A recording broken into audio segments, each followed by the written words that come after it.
So after an incredibly brief round 4 game 1, we move on to round 4 game 2. For those of you who didn't see the first game of this round, it was over very quick. It was a very heavy agenda flood, and as a result, Philip there on the left took an absolute beating, seeing almost all of his agendas very early on in the game and having no real way to protect them. So myself there once more on the right playing NBN Making News, and as I say, Philip on the left playing Chaos Theory. Neither of us took a mulligan in this game. It looks like I've got a Caduceus there in hand, a Draco, and I think a Sansan, maybe a Jackson Howard as well. So a decent opening hand, certainly enough ice to protect my centrals early on. So I'm going to play the Caduceus and R&D and something else there on HQ, not quite sure what, and take a credit, path turn over. Philip will play the Shore Gamble, giving him lots and lots of lovely money. And it's nice to see another Chaos Theory deck as well, that's exciting. He will run into the wraparound on HQ, second click, and he will bounce, and then he will run into the Caduceus, click 3 on R&D.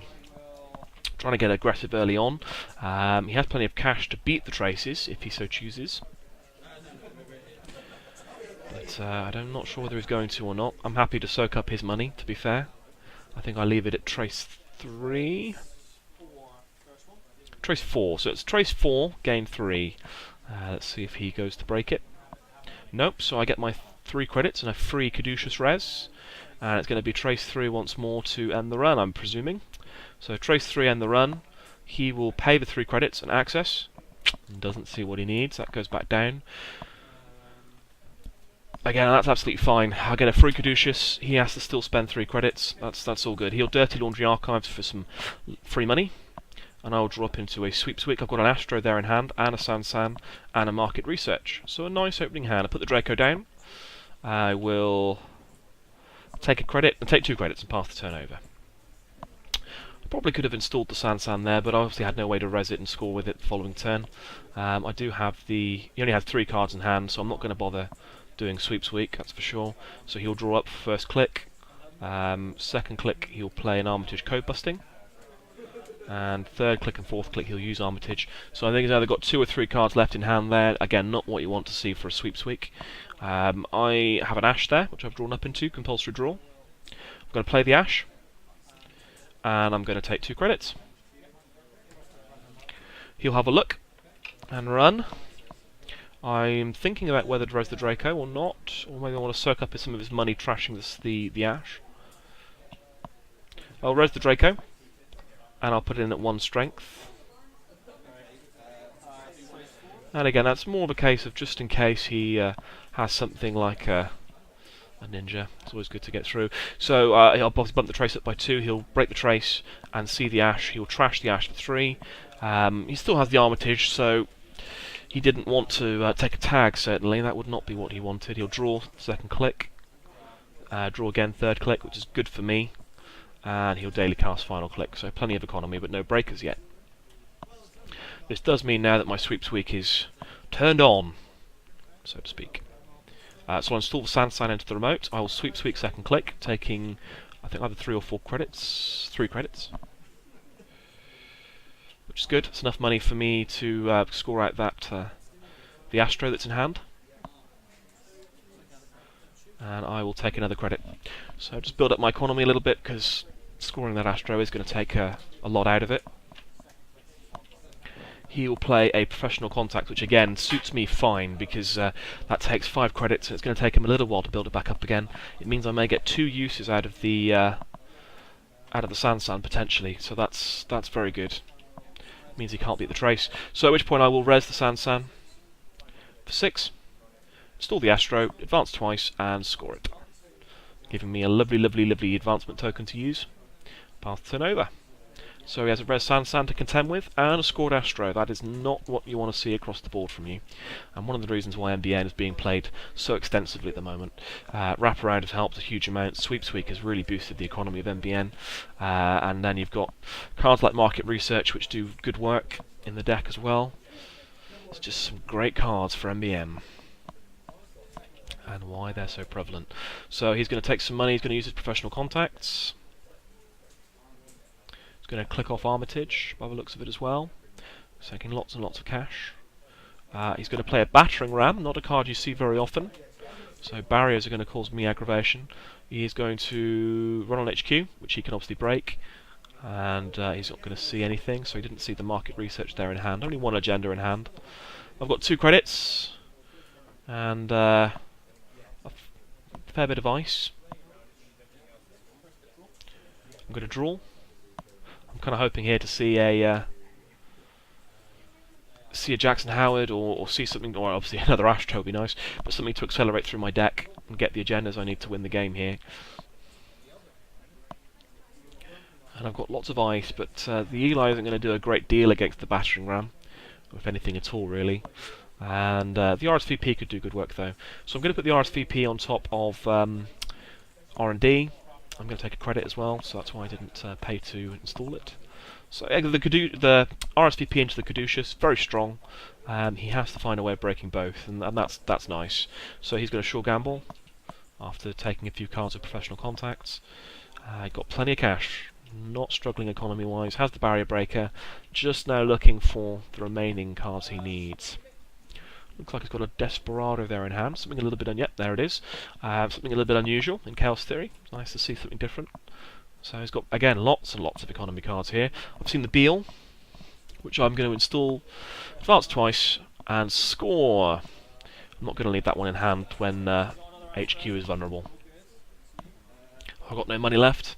I've only got the one agenda left in hand. It's the market research, which I can score with the Astro and the Res Sansan.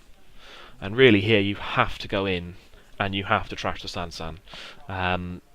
He's got the money to do it. There's absolutely no reason why you wouldn't go in and trash the Sansan here. Very important to do so. He's going to Dirty Laundry HQ and have a look and see if he can top deck that agenda that I've got in hand, which he cannot, so he sees a piece of ice, one of the many I have in hand. Well, I think a full 5 cards there. And he's got to trash the Sansan here. If he doesn't, he's in for a world of hurt. He's got to stop putting a Cyber Feeder down. So again, leaving that Res Sansan, it causes real problems. Real problems. I've seen another Sweep Sweep. He's got 4 cards in hand, so I'm going to use that Sweep Sweep after taking a credit. Almost certainly. Again, it builds my economy straight back up again, so I'll take a credit. Play a Sweep Sweep. Take another 3.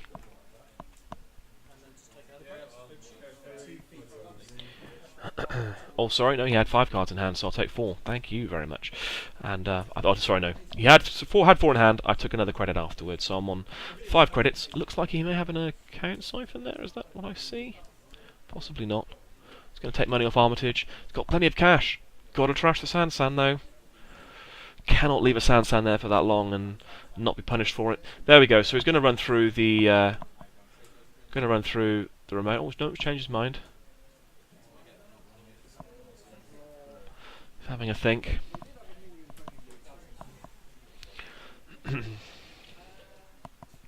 Again, you can't leave a Sansan there, and especially not with a scored Astro on the field as well. Because I can go and score that market research now and take me up to 6 points out of hand, if I so require it. If I see another 2-3-2 off the top of R&D, then he's going to have even more issues.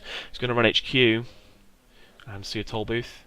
Not see the agenda I have in hand. Again, I've got 5 cards in hand. Looks like I saw another market research there. Not the agenda I wanted. So I'm going to install, use the Astro, advance 3 times.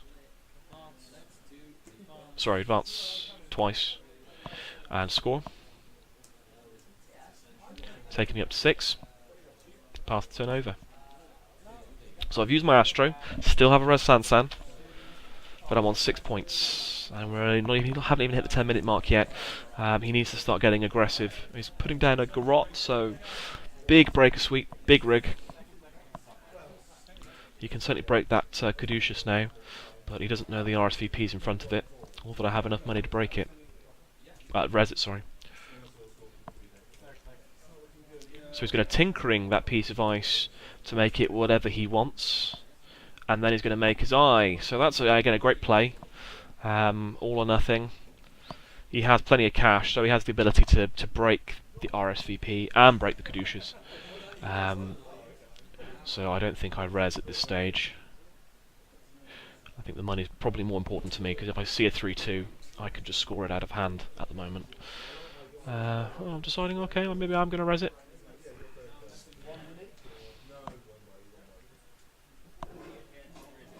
giving it some serious thought anyway. I'd be surprised if I do, actually. The money's probably more important at this point. Okay, no, I'm going to res it. It's interesting. Again, looking back now, I probably wouldn't have. I probably would have kept the money. So the RSVP gains barrier and sentry, so he can break it for 1, pretty much.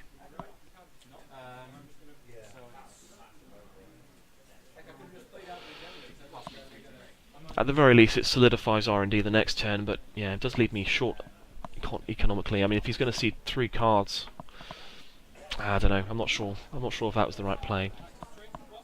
So he sees 1 and scores the breaking news, and then doesn't see anything else. So he does see the breaking news. That would have won me the game. So certainly the right play to go in and attack R&D there. I go into a beanstalk, which is exactly what you want to see when you're on 0 credits. Which puts me right back in it. And he does need now a solution to the RSVP at the very least. So I'm going to do that. I'm going to beanstalk for 3.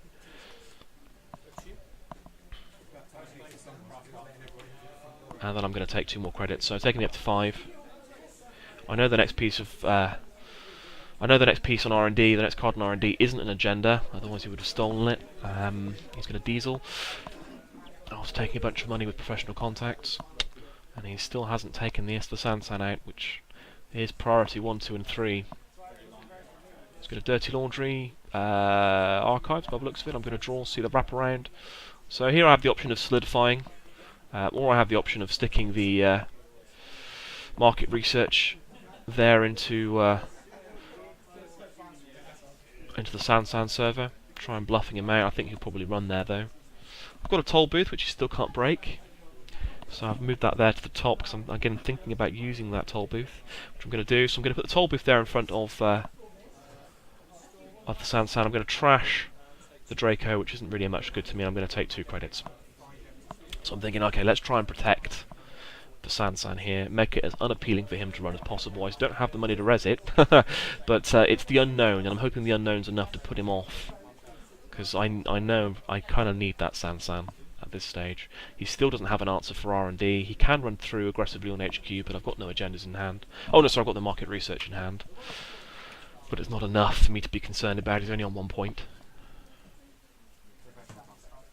He's going to draw very aggressively here. Take a bunch of money and get rid of an indexing, spare Desperado, and a spare Garrote.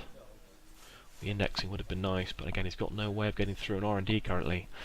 Obviously looking for that code gate breaker. He's got 2 Maker's Eye in hands there, I think, by the looks of it. Oh, so he's seen a torch. He has a torch in hand now. That's 9 credits, though. That's not cheap. Definitely big rig shaper here. I'm going to hedge fund. So I've now got plenty of money. Lots of money. I could... so I'm going to install another piece of ice. I'm not sure what it was there. I'm going to put that into the remote there as well.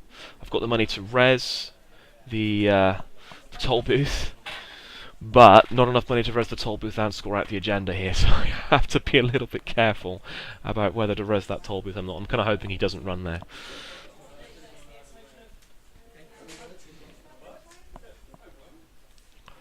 So again, probably not the best play on my part.